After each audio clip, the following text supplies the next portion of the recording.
Muraho neza nshuti zanjye, nkuko bisanzwe muri kumwe na Karetse Dusingizimana. Tugiye gutangira icyigisho cyiza cyane kitubwira ngo ibigereranyo, imvugo shusho, ibimenyetso, uburyo bwo kwiga ubuhanuzi bwa Bibiliya. Mbere yuko dutangira iki cyigisho mureba kuri screen zanyu, reka dusenge Imana. Data wa twese uri mu ijuru, izina ryawe niryubahwe. Tugushimiye kugira neza kwawe kwinshi kwabanye natwe mu gihe tumaze tuvutse, wabanye n'ubugingo bwacu. Wemeye ko tugera muri aka kanya tukiri bazima, buri muntu ku myaka afite. Izina ryawe rihabwe icyubahiro. Muri uyu munsi tugiye gutangira icyigisho kitwereka ibyerekeranye n'ubuhanuzi ndetse n'ibimenyetso byabyo. Turakwinginze ngo uzubane natwe kandi iki cyigisho uzakiyoborere kugeza ku musozo mu izina rya Yesu. Amen. Nkuko mubibona imbere kuri screen zanyu, tugiye gutangira icyigisho cyiza cyane kitubwira ngo ibigereranyo, imvugo shusho, ibimenyetso, utudomo, uburyo bwo kwiga ubuhanuzi bwa Bibiliya. Nshuti bavandimwe, Bibiliya ikubiyemo ubuhanuzi bwinshi cyane. Niyo mpamvu tugiye gutangira dusoma ijambo ry'ibanze kugira ngo iki cyigisho tuzakinjiremo twese tucyumva neza. Integuza z'ubuhanuzi ni ijambo ry'ibanze. Integuza z'ubuhanuzi. Mu gihe cy'intambara ya mbere y'Ikigobe, ahagana mu mwaka w'1991, umwanditsi akaba n'umuhanga mu kuvugira mu ruhame w'umuprotestante uzwi cyane, yemeje ko igitabo cy'ibyahishuwe cyahanuye iyo ntambara yabaye muri icyo gihe cyo mu 1991. Igitekerezo cye cyari gishingiye ku kuba zimwe muri za kajugujugu zakoreshwaga muri iyo ntambara zasaga n'inzige zavuzwe mu byahishuwe igice cya 9. Aha abasomyi ba Bibiliya nizera ko muhumva neza. Ifungura urwobo rw'ikuzimu ruvamo umwotsi ucumba nk'uw'itanura rinini. Izuba n'ikirere byijimishwa n'umwotsi wo muri urwo rwobo. Mu mwotsi havamo inzige zijya mu isi, zihabwa ubushobozi bwo gukora ibyo sikoropiyo zo mu isi zabashaga gukora. Ni amagambo ari mu byahishuwe igice cya 9 umurongo wa 2 n'uwa 3, ari wo uyu mugabo w'umuprotestanti uzwi cyane yifashishije ubuhanuzi. Yatekereje ko iyi ntambara yabaye mu 1991 ari ubuhanuzi burimo busohora. Ubu rero ntabwo ari bwo buryo bwiza bwo gusobanura ubuhanuzi bwa Bibiliya, sibyo. Nyamara ubusobanuro bwinshi nk'ubu bwabaye igikwira. Mu by'ukuri mu myaka irenga 50, urutonde rw'ibitabo, inyandiko zo mu binyamakuru, za video hamwe n'imbuga zo kuri interinete, byose byahariwe ubuhanuzi. Iyo urebye hirya no hino mu binyamakuru, abanditsi hirya no hino, umwigisha wese nta kindi kintu yigishaho uretse ubuhanuzi. Wajya kuri interinete, akantu kose ushacinze kuri interinete usanga hari aho gahuriye n'ubuhanuzi. Ariko uyu mwanditsi aravuze ngo ubu ntabwo ari bwo buryo bwiza bwo gusobanura ubuhanuzi bwa Bibiliya, sibyo. Nyamara ubusobanuro bwinshi nk'ubu bwabaye igikwira.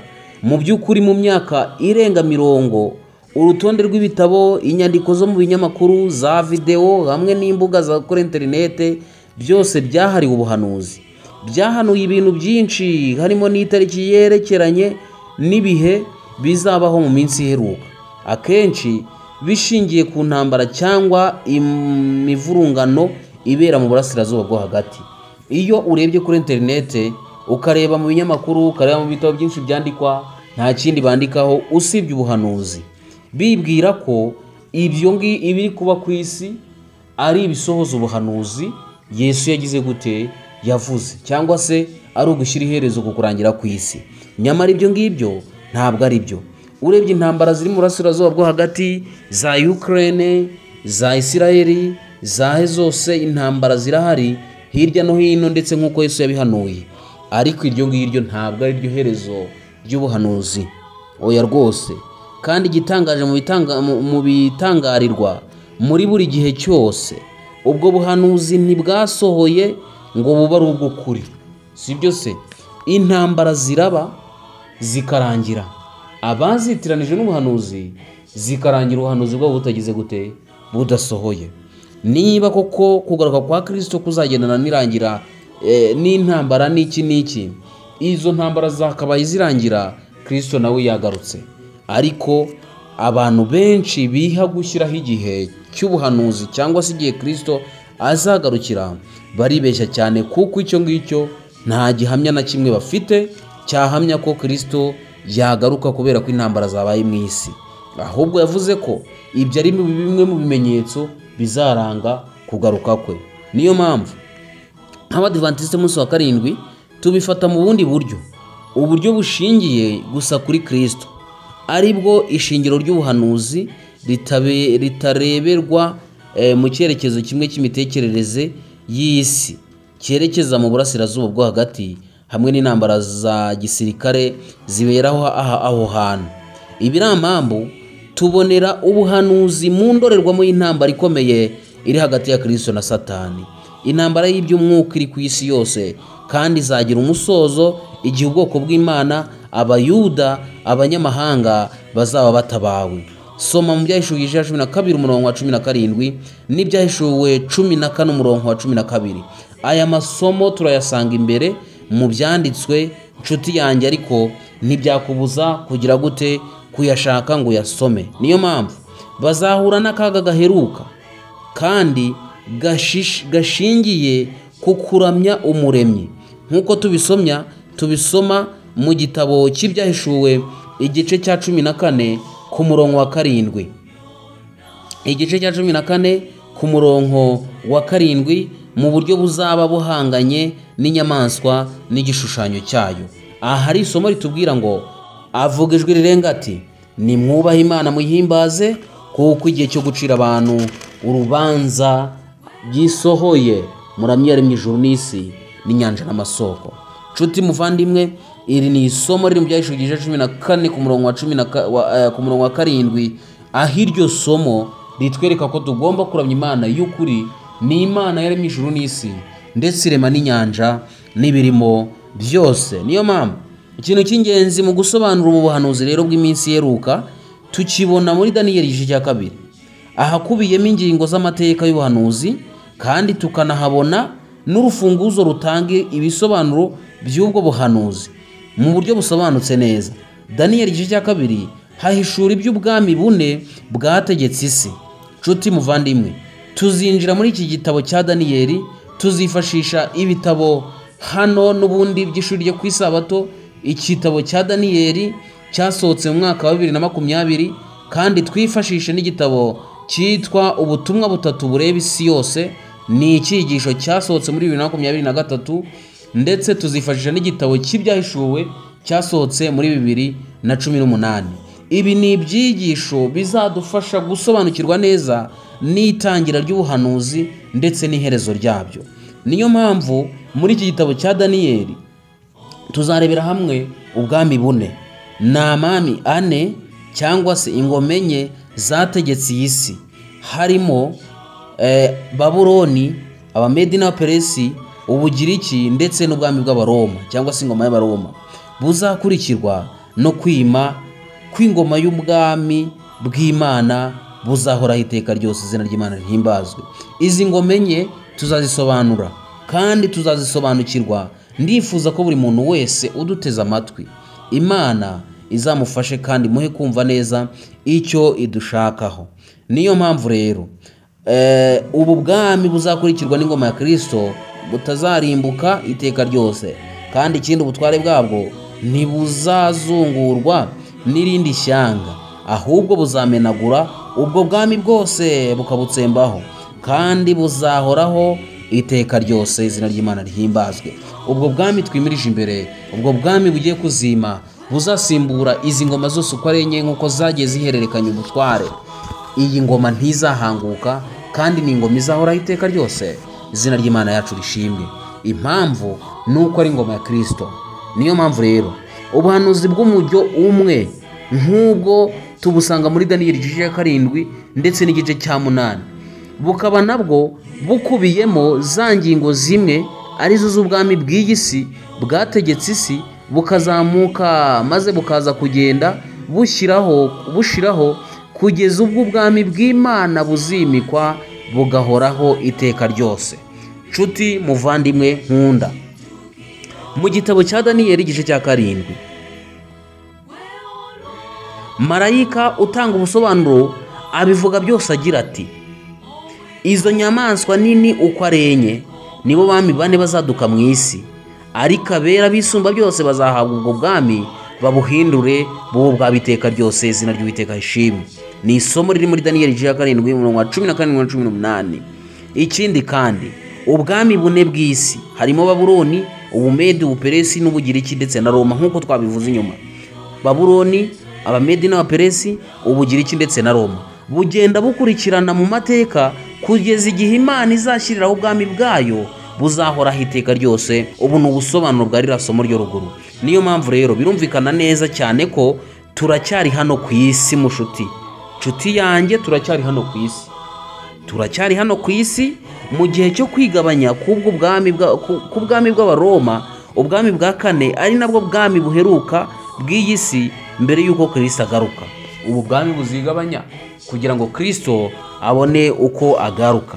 Niyo mpamvu birumvikana turacyari hano ku isi mu gihe cyo kwigabanya k'ubwo bwami bw'Abaroma, ubwami bwa 4 aribwo bwami buheruka bw'isi mbere y'uko Kristo agaruka. Mu kuzirikana rero aya magambo atwinjiza mu cyerekezo cy'amateka nk'ishingiro ryo gusobanura ubuhanuzi. Muri iki gihembwe tugiye kwiga insanganyamatsiko y'uburyo bwo gusobanura ubuhanuzi bwa Bibiliya, cyane cyane bimwe mu bitekerezo, inkuru, amashusho hamwe n'imvugo ngereranyo zidufungurira ukuri k'ubuhanuzi n'ibibaho mu bihe biheruka. Duhereye ku nkuru y'irema rero ivugwa mu itangiriro, uburyo Imana yaremye umuntu, inkuru y'ingenzi idufasha kudasobanukirwa gusa n'ubuhanuzi, ahubwo itwereka n'ibikurikiraho, cyane cyane umusaraba n'urupfu rw'impongano rwa Yesu, ugakomeza no ku by'umunara w'ababere, iby'ubuturo bwera n'imirimo yabwo, ibivugwa muri Zaburi ndetse na zimwe mu nkuru z'ubukwe bwo mu isezerano rya kera.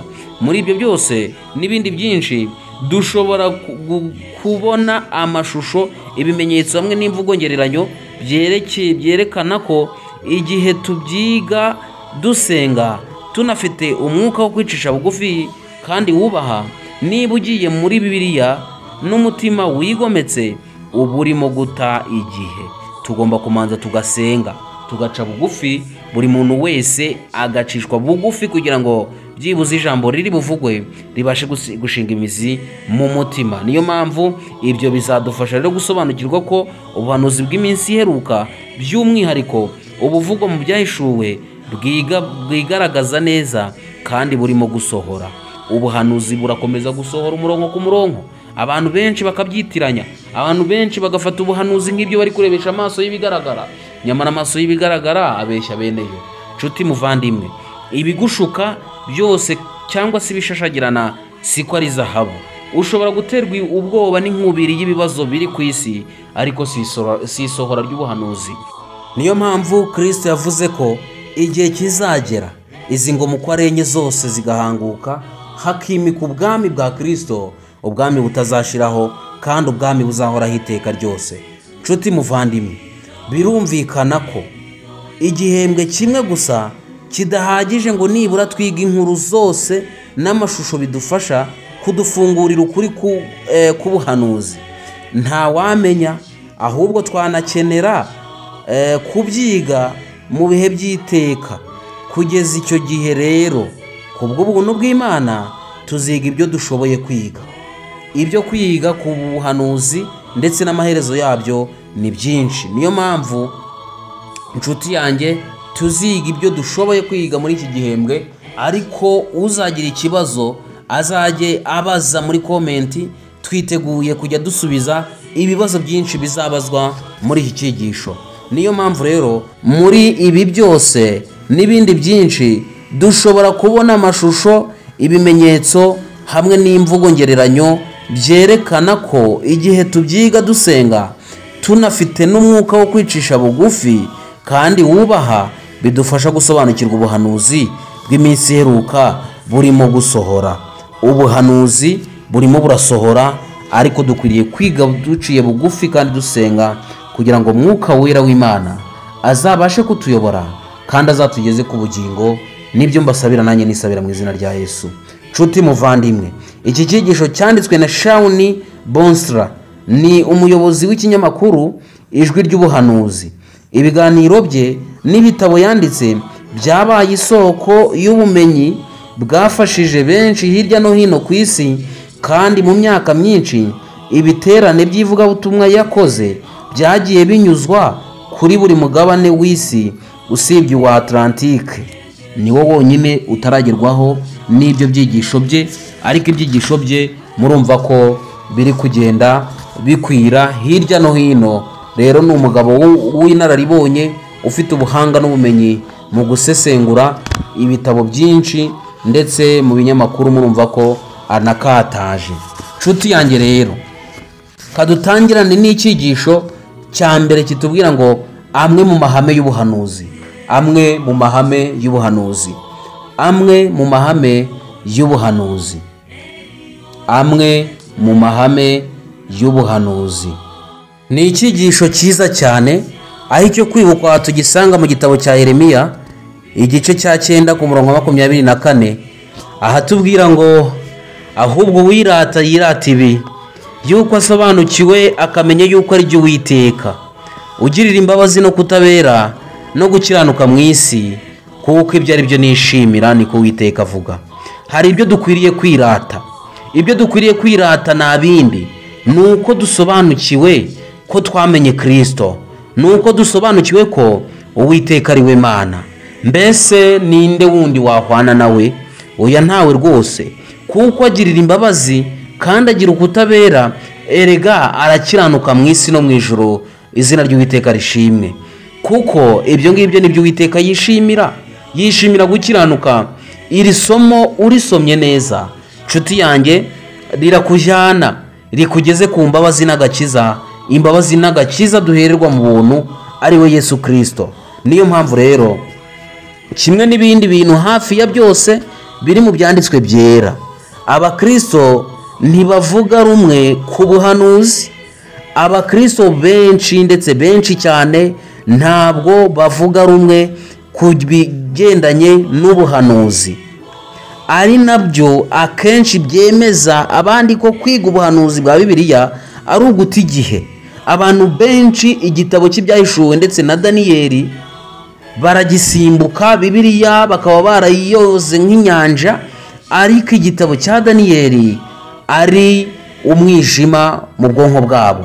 Nyamara ntabwo ari uguta igihe kwiga ubuhanuzi, kuko ubuhanuzi butwereka igihe cyashize, bukatwereka igihe turimo, bukatwereka n'igihe kizagira gute, kizaza.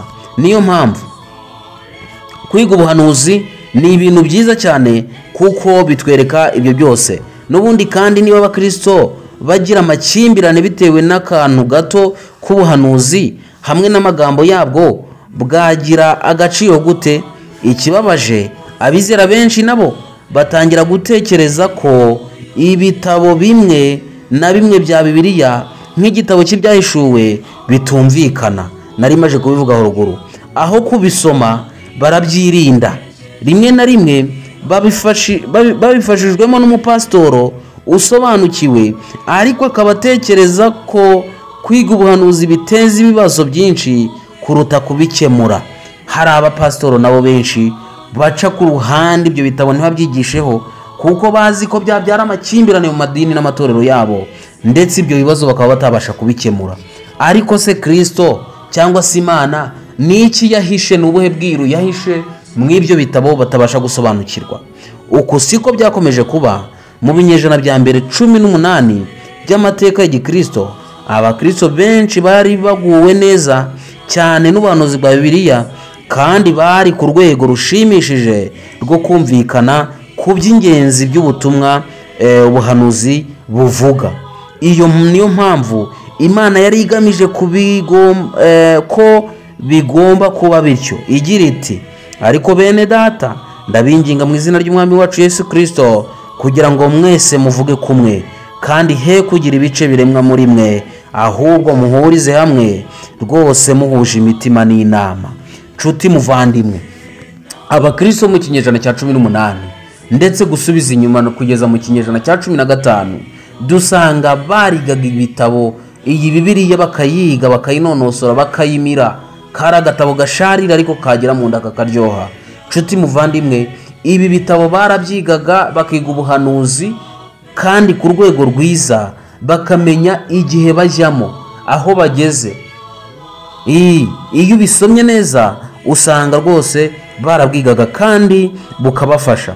Niyo mpamvu iryo somo dusomye ritubwira ko tugomba kuba duhuje umutima n'inama kugira ngo ibyo dusaba bibashe gushoboka. Ni isomo ryanditswe na Pawulo mu Rwanda rw'Abakorino igice cya mbere ku murongo wa 10.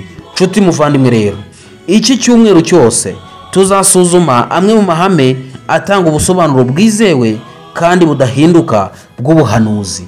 Niyo mpamvu nshuti muvandimwe nkurarikira kugira ngo iki cyigisho uzamfashe tugikurikirane, kandi urarike bagenzi bawe baze bagana uyu muyoboro wacu kuri iyi YouTube channel Iminsi 2300 TV, niho tuzajya ducisha ibi byigisho. Ikindi kandi ndakurarikira kugira ngo ujye ukurikira neza mu isoza ry'icyumweru, tuzajya turaba dufite umutumirwa kandi adufashe gusesengura byimbitse ku cyigisho tumaze icyumweru twiga, aduheho nawo ubugororangingo. Nshuti muvandimwe rero, turatangira ejo turebera hamwe ingingo yo kuwa mbere, ariko muri make namwe mu mahame y'ubuhanuzi. Nshuti muvandimwe mugenzi wanjye, reka dufatanyirize hamwe kwiga ubuhanuzi tudashingiye ku idini iryo ari ryo ryose. Tugane dufatanye kwiga iki cyigisho, ahari gifite byinshi cyakungura aho uri kandi kikakuyobora mu nzira nziza, ariyo nzira iguteguza kugaruka kwa Kristo. Muvandimwe rero, wowe udukurikiye kandi uduteze amatwi, ndagusabira umugisha ku Mana kugira ngo izabane nawe kandi izakuyobore muri aya mezi 3 tugiye gufataniriza hamwe twiga iki cyigisho. Uwiteka azabane natwe muri byose. Nibyo nkusabira nanjye nisabira mu izina rya Yesu.